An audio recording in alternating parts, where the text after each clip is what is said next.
وصلنا للقاء الفني بفن فنانين لليوم. نستضيف الفنانة لنا زريق لحام اللي بتعود للمسرح لخشبة المسرح من جديد بعرض شخصي كوميدي اسمه ملحقة. مرحبا. مزبوط. كيف حالك لنا؟ تمام. زمان ما شفناكيش. مزبوط.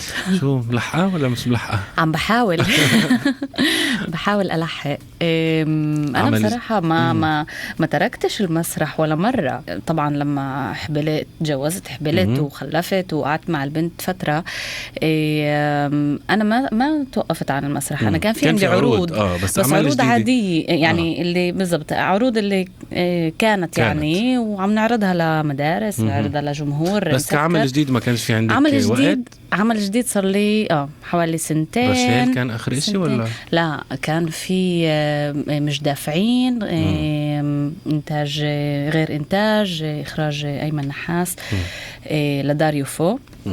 وبعدين عملنا كمان خادم السيدين لإنتاج مسرح الميدان. صح. كارلو. طب ليش الناس بتتذكر إنه رشيل؟ عشان كانت مسرحية ظاهر مونودراما وإلها وقع كمان إلها وقعها.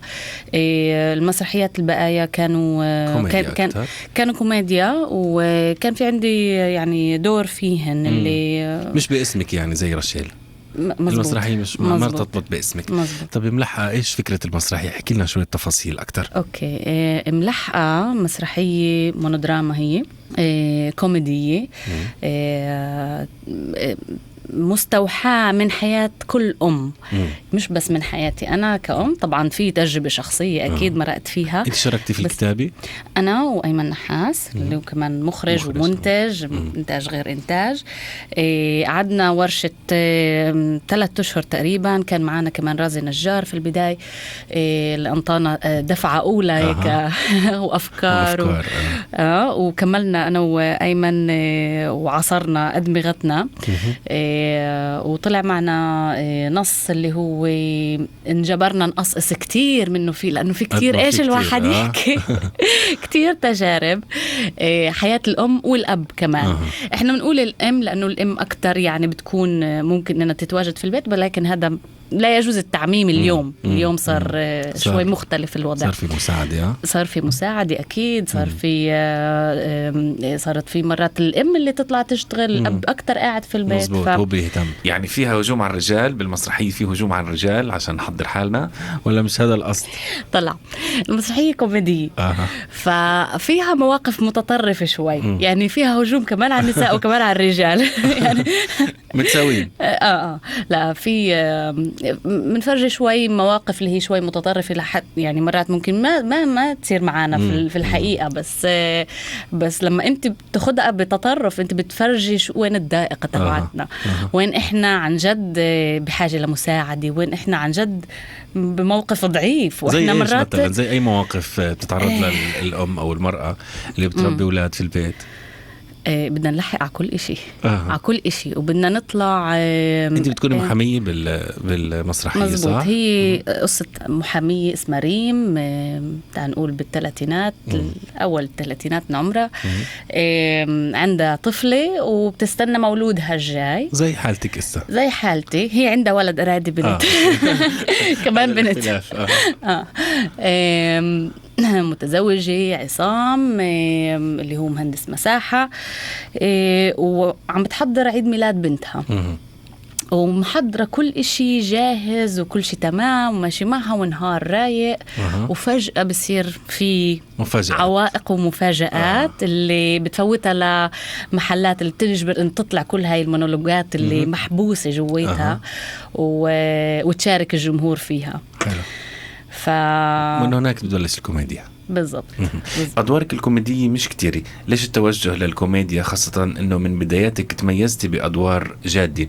ليش دخلتي هالمنطقة؟ ما حددت حالي. بس من ناحية الأدوار اللي كنت تختاريها ما كانت أدوار كوميدية. مزبوط. هي طلع الواحد يقول يختار كمان ما فيش عندنا هذا يعني الفرص الواحد يختار. شو فرص فيش عندنا كتير احتمالات نختار أو إمكانيات نختار. أنا بدي هذا أو بدي هذا. لما تيجي فرصة وتشوف إنه في نص حلو اللي أنت حابب تعمله بهاي المرحلة من حياتك وملائم لإلك بتروح عليه. أنا ما حددت حالي دراما أو كوميديا. ما وضعتي بالبداية. حالك بإطار معين. بس بالمرحلة الأولى من المسرحيات اللي عملتها بالفعل كانوا أكتر دراما، مرات دراما تقيلة. آخر فترة عم بميل للكوميديا، مش لأنه بدي أغير، لأنه هذا المعروض، كمان هذا المعروض، وكمان يعني مثلا لما اشتغلنا على ملحقة كنا نفرجي الحياة اللي عم تعيشها كل امرأة، مش من محل صعب وغضب بالضبط انه انا كيف عملت بحالي، لا بالعكس، من محل لذيذ، نفرجي شو اللذة فيها بالاخر. حلو. طب الفرص ما فيش كتير فرص، وهذا اللي خلاكي انه تفكري انه تنتجي او تعاوني مع ايمن، يعني انه انت بلورتي الفكرة معه. مظبوط. يعني انتوا عم تخلقوا الفرص، نفهم. بوضعنا هذا انت مجبور تخلق الفرص، لانه تقدرش تقعد تستنى الفرص تنزل عليك من السماء. طب ليش ما في مسارح وفي مخرجين بيعملوا افلام؟ في عدة شروط وعدة ظروف اللي بتحتم إذا تروح أنت على هذا الفيلم أو لا. أولا التايب كاست، هل أنت ملائم لهذا الدور أو مش ملائم لهذا الدور. مثلا إذا عم نحكي على أفلام، كمان أفلام كتير ما فيش كتير أفلام ما فيش يعني كتير بحدد الجيل، كتير بحدد الشكل، كتير بحدد الموهبة، إيش بده منك المخرج. مرات مخرجين بيفضلوا إنه ياخدوا ناس اللي هن مش معروفين. عم نشوف كمان هلا بدون ذكر أسماء مثل الأخت مثلا ماريا، عشان الناس تعرف ماريا مثلت دور كتير حلو في فيلا توما، مزبوط، لسهى عرف. لا بس كمان لماريا مثلا مهم إنه إسا تروح وتأخذ الدراسة الملائمة. إنه هي ذكرتك في اللقاء، وكان مهم جدا لها تعرف رأيك بدورها. ماريا نسبيا لتجربتها اللي هي بعدها جدا طازة في التمثيل وفي السينما. أنا فاجأتني بشكل، لأنه ما توقعتش إنه تكون هالقد طبيعية، هالقد مش عم بتمثل، اللي هو هالقد صعب علينا إحنا الممثلين، صعب ما نمثلش. بنحاول قديش ممكن إنه نجرد حالنا من هاي، لازم نكون طبيعيين، بس هي كانت هالقد طبيعية. وهذا السحر اللي كان بفكر بالصورة، لما الفريم لما كان على وجهها، على بالكلوز اب، هالقد في إشي بريء طفولي حقيقي بالفعل. وبفكر هذا السحر اللي تعطيها نصائح يعني، ولا بتخليها هي لحالها هيك تدخل تجارب وتتعلم لحالها؟ دايما بفكر هي أشطر مني لا بس دايما لما هي بتسألني أنا حاضرة وموجودة. يعني بتفكروا إنه تشتغلوا مع بعض؟ يعني صار في بطلت أختك الصغيرة، صار في لها وجود واسم موهبة، بتفكروا يعني ولا بكير بعد؟ دايما بفكر في تعال نعمل إشي عائلي. أكيد فكرة موجودة يعني، بس نلاقي شو. طيب بنحب نشوفكم طبعا مع بعض، بدنا نعود ونتحدث عن الفرص اللي انتوا عم بتحاولوا تخلقوها. مزبوط. بالفعل ما فيش كتير إمكانيات معروضة، فأنت مجبور إنك تخلق هاي الفرص، وبتخلقها بمحل اللي هو يعني إيش أنت بتحب تعرض. يعني ملحقة أنا ما بتذكر على القليل من معرفتي إنه كان في عرض اللي هو شو ساتيري تخصص في موضوع الأم كأم. مش ستاند اب، لأنه هذا ما هو مش ستاند اب، ومش بتقدرش تقول عنه كمان مسرحية كاملة يعني. مخلوط الإشي، مخلوط. فمنه يعني أيمن نحاس كمان أعطى خبرته في الكوميديا والستاند اب حس الفكاهي. كان عنده تجارب ناجحة أيمن. طبعا. موضوع. طب نتحدث شوي عن السينما. ليش أنت مختفية عن السينما أو مش موجودة تقريبا؟ يعني بتذكر إلي كان دور بشجرة الليمون. مزبوط. صغير. وكان بعرفش أنت بدك أكدي لي هالمعلومة ولا المر والرومان كان لإلك، بس بالنهاية أخذوا ممثل تاني. في منه صح. مزبوط. صح. صحيح. وشو كمان بالسينما خلاص؟ كان في فيلم اسمه بينك سوبارو اللي هو لأكرم تلاوي، اللي تصور بالطيبة. وكان إنتاج مشترك لليابان وإيطاليا والبلاد. بس هذا ما انعرض في إيطاليا في مهرجانات. أنا لحديت اليوم ما شفتوش. فكان فيه دور رئيسي تاني يعني دور كبير.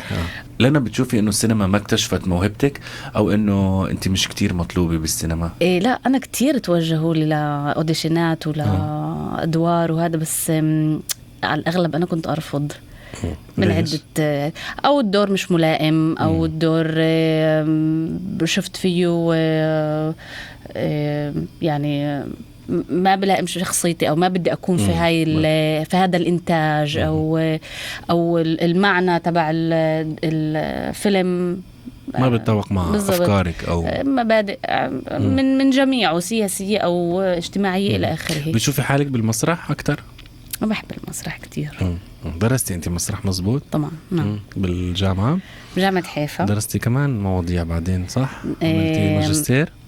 اللقب الأول عملته في جامعة حيفا مع لغة إنجليزية، وبعدين لقب تاني بلندن في رويال سنترال اوف سكول اوف سبيتش اند دراما.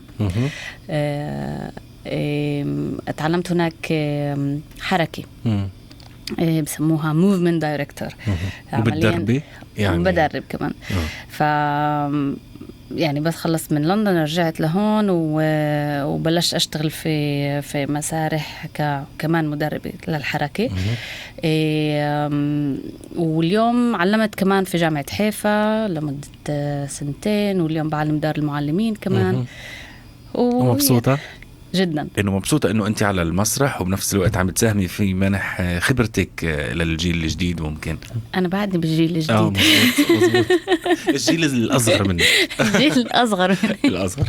طيب بنرجع للأمومي وللمسرحية الجديدة. وين راح تعرضوها؟ فهمت إنه كان في عرض واحد بحيفا وكان ملان. مزبوط. أول في عرض عروض كمان كان بريميرا بيوم السبت الماضي، وكان قاعة مكتظة. هذا إشي ضغطني. ضغطني إيجابيا، يعني شحنني بطاقات كتير حلوة. وبتعرف بالكوميديا أول لقاء مع الجمهور هو اللقاء الحاسم، هو اللقاء اللي بيثبت هل هذا عمل ناجح أو مش ناجح. نص. فكان ردود فعل هائل يعني. أخذناها كتير كتير حلو، شجعنا. فالعرض الجاي راح يكون ب20 الشهر يوم الجمعة في قاعة بيت الكرمة الساعة 8. الكل مدعو. بيقدروا يتابعونا طبعا على صفحة الفيسبوك، في صفحة خاصة غير إنتاج، صفحة غير إنتاج في ملحقة. بيقدروا يشوفوا الإعلان ويشوفوا هناك وين بيقدروا يتصلوا ويحجزوا تذاكر. حلو. وين كمان رح تكونوا؟ رح نكون بترشيحة، رح نكون بالناصري، رح نكون بباقة. احنا انبسطنا بالحديث معك، انبسطنا انه هيك عم نشوفك بعمل جديد كمان بالمسرح، وبتمنى لك النجاح. بتحبي تقولي كلمة للمستمعين عن المسرحية او بشكل عام؟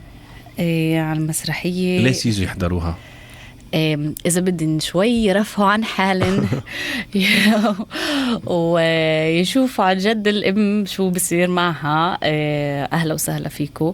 مسرحية فكاهية، يعني بتأمل إنه تنبسطوا فيها. بيطلعوا مبسوطين إن شاء الله. طيب. إحنا بنعمل جهدنا يعني. طيب بالنجاح لنا زريق. شكرا كتير. شكرا. إلى اللقاء. باي باي.